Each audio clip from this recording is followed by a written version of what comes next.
요즘 대출 규제 때문에 말이 많잖아요. 둔촌주공, 올파포가 이번에 입주하잖아요. 근데 지금 분양가 대비 거의 10억이 넘게 올랐는데 그 천하의 둔촌주공도 그때 당시 2순위, 그 다음에 죽주까지 넘어간 단지입니다. 과거에는요, 유주택자랑 무주택이랑 다 랜덤으로 섞어서 당첨자를 뽑았는데 이제 바뀌었어요. 청약은 3년 뒤 입주해요. 지금은 규제하는데 여러분들이 당첨된 게 3년 뒤에 입주할 때는 어느 정권, 어느 금융감독위원장에 의해서 대출 규제가 어떻게 바뀔지 몰라요.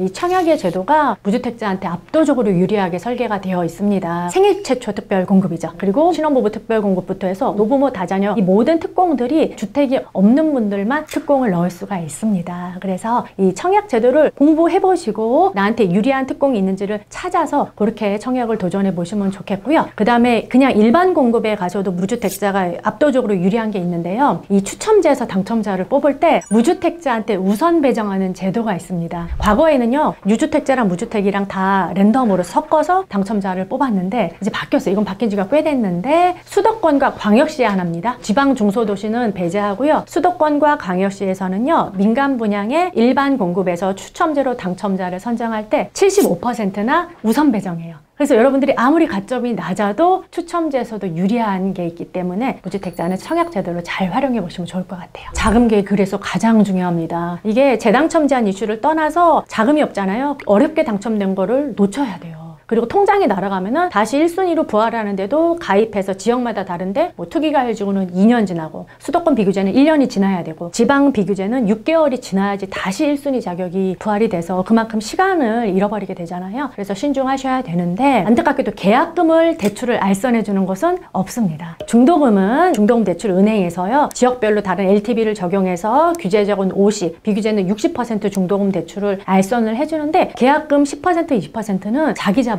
필요해요. 근데 이걸 뭐 신용대출이라던가 아니면 마더파더론이나 아니면 지인론이나 이렇게 해서는 빌릴 수가 있지만 금융기관에서는 대출을 해주지 않으니까 그에 대한 자금 계획을 잘 짜시고 청약하시는 거를 추천드립니다.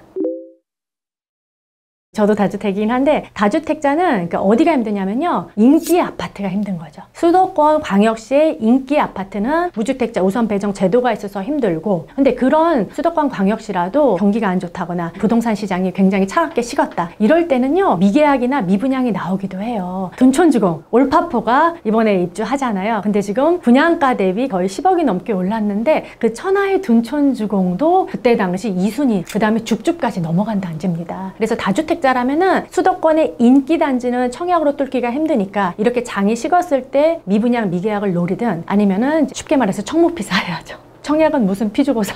우리 무주택자분들은 특공을 노려라 이 말씀을 꼭 드리고 싶어요. 왜냐면은요, 특별 공급은 일단 무주택자만 넣을 수 있고요. 특별 공급은 가점도 안 보고 올 랜덤으로 뽑는 특공이 있어요. 그게 바로 생애 최초 특별 공급이거든요. 대부분의 다른 특공은 이런 배점제에서 점수가 높아야 당첨되는 구조인데 생애 최초는 특별하게 자녀 수도 보지 않고 올 랜덤으로 뽑습니다. 그리고 이 특별 공급의 참 재밌는 또 장점이요, 예비 당첨으로 갔을 때 모든 특공의 탈락자분들을 그리고 초과 접수자들을 합쳐가지고요, 랜덤으로 예비 번호를 부여해서 특공 예당은 가점제가 아니고 다 랜덤이에요. 내가 아무리 점수가 낮아도 추첨운만 좋다면은 예비 번호 앞 번호를 받을 수 있기 때문에 특별 공급을 저는 꼭 찾아보라 라고 하고요. 두 번째는 아까 말씀드린 일반 공급의 무주택자 우선 배정 75% 제도를 잘 활용하는 것도 또 좋은 방법이 될 수 있습니다. 투자해서 무조건 수익을 보고 싶다 그러면은 제일 좋은 거는 분양가가 싸야 되겠죠. 그럼 분양가가 싸다는 거는 분양가 상한제가 적용된 주택을 보면 좋겠죠. 이거는 그냥 주변 시세 대비 얼마의 안전마진이 딱 있다는지가 시세랑 비교해보면 나오거든요. 그런데 단점이 당첨되기가 너무 어려워요. 이런 분양가 상한제 아파트는 너무 인기가 치열하기 때문에 특히 이런 강남 3구가 최근에 이제 분양이 많이 나오는데 대부분 10억 로또이거든요. 당첨되자마자 거의 10억의 안전마진이 생기는데 경쟁률은 수천 대 1이 나옵니다. 그래서 당첨이 쉬운 거는 분양가가 좀 시세대로 나오는 거고, 그 다음에 너무 마진이 큰 거는 경쟁률은 굉장히 높다 이렇게 보시면 될 것 같아요.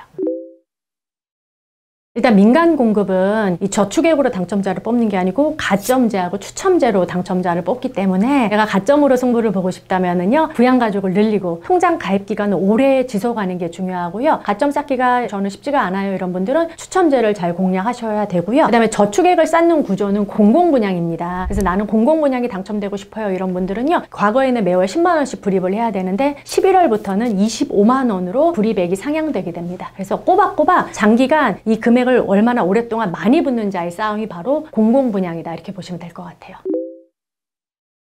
11월에 바뀌는 청약제도는요, 본인의 과거에 당첨된 이력들을 지워줍니다, 여러분. 부부가 과거에는 배우자의 과거 이력만 지워줬는데 이제 본인의 당첨된 이력도 지워주는데, 이럴 때는 신혼부부 특별공급만 넣을 수 있게 되고요. 그 다음에 신혼부부 특별공급의 비율이 늘어나게 됩니다. 무려 5%나 늘어나게 되는데요. 과거에는 18%였는데 이제는 23%로 신혼부부 특별공급의 물량을 퍼센트를 늘리고요. 그 다음에 신생아 우선공급 특공의 비율도 또 상향을 하게 됩니다. 그래서 앞으로는 청약제도가 이 신생아한테 압도적으로 유리하게 좀 설계가 되어진다, 이렇게 보시면 될 것 같고요. 그 다음에 우리 이제 11월부터는 월 납입 인정 금액이 10만 원이 아니라 25만 원으로 상향하게 돼서요, 혹시나 이제 공공분양을 당첨을 노리시는 분들은 10만 원이 아니라 11월부터는 25만 원씩 불입을 하시는 거를 추천을 드립니다. 그리고 이제 마지막으로는 5억까지 이제 소형 저가 빌라를 갖고 계시는 분들이 이게 주택수로 카운팅이 안 되기 때문에 얼마든지 1순위 그리고 특별 공급까지 넣을 수 있게 됩니다. 그래서 11월부터 적용되는 이 청약 제도를 잘 활용하셔가지고 청약에 도전해 보시면 좋을 것 같습니다.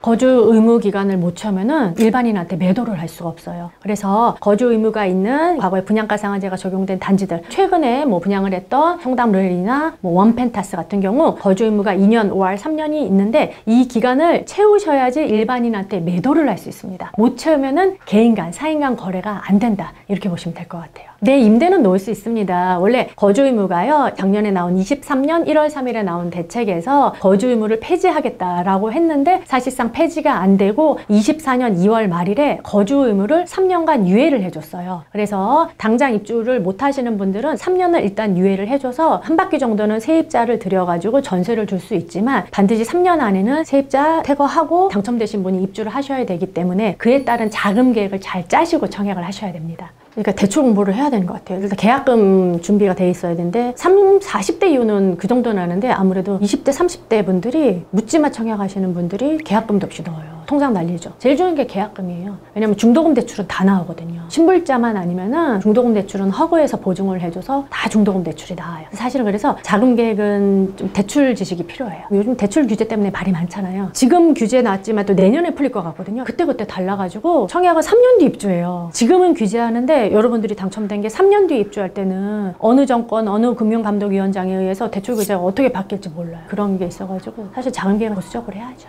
현금 좀 들고 해야죠. 이 청약이란 제도는 미래 신축을 가장 싸게 살 수 있는 제도라고 저는 생각을 합니다. 그리고 이 10% 혹은 20%의 계약금만으로 100%의 신축 아파트의 권리를 다 가질 수 있는 정말 좋은 제도라고 생각을 해서요. 가용자금이 많이 없는 분일수록 청약 제도를 잘 활용하면 좋을 것 같아요. 왜냐면 10%, 20% 자금으로 미래 신축을 갖고 보통 아파트가 3, 4년 뒤에 입주하는데 3, 4년 뒤까지 잔금을 모으거나 벌 수 있는 시간을 가질 수 있기 때문에 저는 청약의 가장 큰 장점을 시간이라고 강조를 합니다. 그래서 가용자금이 많지 않은 우리 MZ분들도 내 집 마련하고 싶다면 무주택일 때 청약에서 가장 유리하니까 이 제도를 잘 활용하셔가지고 신축으로 내 집 마련하시는 걸 제가 응원드리도록 하겠습니다.